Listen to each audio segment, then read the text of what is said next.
मेरे प्यारे बच्चों, हम प्राचीन भारत के इतिहास को पढ़ रहे हैं। पहले हमने मौर्य वंश के बारे में पढ़ा। ठीक है, मौर्य वंश का अंत होता है क्योंकि अशोक एक महान सम्राट था, लेकिन जब अशोक ने शांति की नीति को अपनाया, उसके बाद जो भी शासक हुए वो अयोग्य हुए और वह अपने साम्राज्य को बचाने में असमर्थ हुए। इसका फायदा अन्य शासकों ने उठाया। शुंग वंश आया, कर्ण वंश आया। ठीक है, और मौर्य वंश के बाद हमारा पूरा भारत विभिन्न टुकड़ों में बट गया, क्योंकि दक्षिण भारत में सातवाहन वंश का राज था, उड़ीसा वाले क्षेत्र में चेदी वंश था। ठीक है, और उत्तर पश्चिम भारत में मौर्योत्तर काल में शुंग वंश, कर्ण वंश, है ना। उसके बाद विदेशी आक्रमणकारी भारत पर आ जाते हैं। हिंद, यूनानी, शक, पल्लव, कुषाण, ये पश्चिम उत्तर सीमाओं पर शासन करते हैं भारत के। ठीक है, तो भारत विभिन्न टुकड़ों में बट जाता है।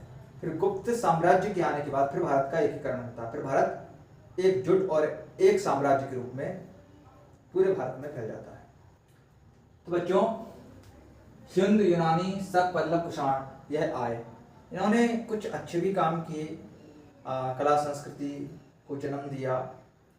ठीक है, सोने के सिक्के भी जारी करवाए, आज सिर पर पगड़ी है, पतलून है, पोशाकें हैं, रेशम धागे हैं, रेशम के कपड़े हैं। इनका विकास इन्होंने किया। बच्चों, हिंद, यूनानी, ग्रीक जिन्हें कहा जाता है, भारत पर पहला सफल आक्रमण डेमेट्रियस ने किया था। बच्चों, इनका प्रसिद्ध शासक मेनांडर था, मेनांडर। ठीक है, और इसने बौद्ध धर्म को स्वीकार कर लिया था। ठीक है, गांधार कला का या गांधार शैली का उदाहरण हिंद यूनानी के समय देखने को मिलता है। हिंद यूनानी के बाद शक आए, वो 5 शाखाओं में विभाजित हो जाते हैं।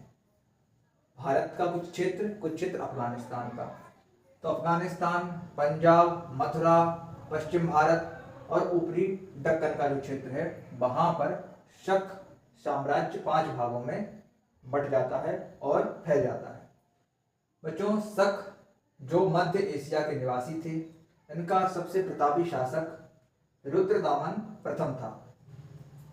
शक राजा अपने आप को क्षत्रप की उपाधि से विभूषित करते थे, सम्मानित करते थे। उज्जैन के राजा थे जो वहां के स्थानीय निवासी थे, विक्रमादित्य। उन्होंने 58 ईसा पूर्व में शकों को हराया। ठीक है, उज्जैन के जो राजा थे विक्रमादित्य, उन्होंने 58 ईसा पूर्व में शकों को पराजित कर दिया, और यहां से विक्रम संवत प्रारंभ हो जाता है। जो आप राष्ट्रीय कैलेंडर देखते हो, विक्रम संवत, वो उसी पर आधारित है। तो विक्रम संवत जो तारीख है, उससे 58 साल आगे चल रहा है। मतलब जो अभी समय चल रहा है, जो भी वर्ष चल रहा है, उससे 58 वर्ष आगे। क्यों?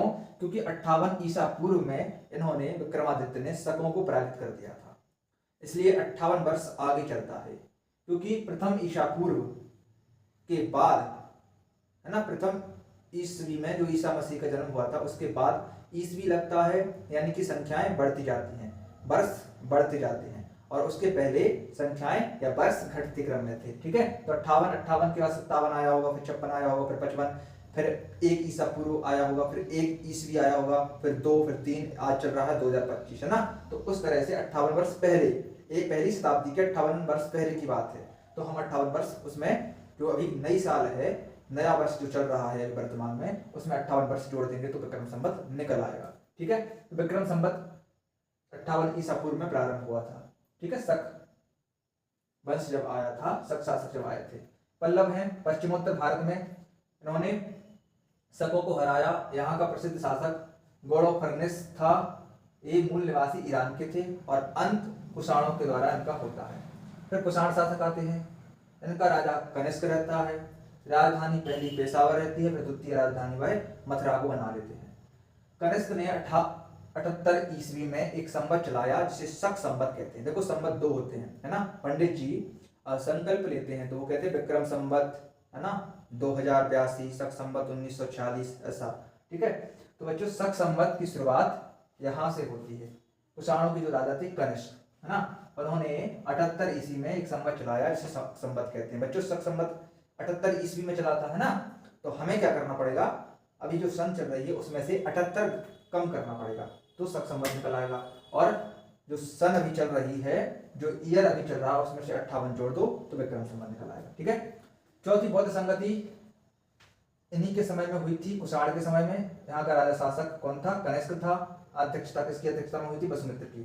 ठीक है, कनिष्क की राजवैद्य का नाम चरक था, जिन्होंने चरक संहिता नामक पुस्तक को लिखा है। ठीक है, नागार्जुन की पुस्तक माध्यमिक सूत्र भी इसी समय लिखी गई है। ठीक है, गांधार व मथुरा शैली का विकास इनके समय में हुआ है और इनका अंतिम शासक वासुदेव था।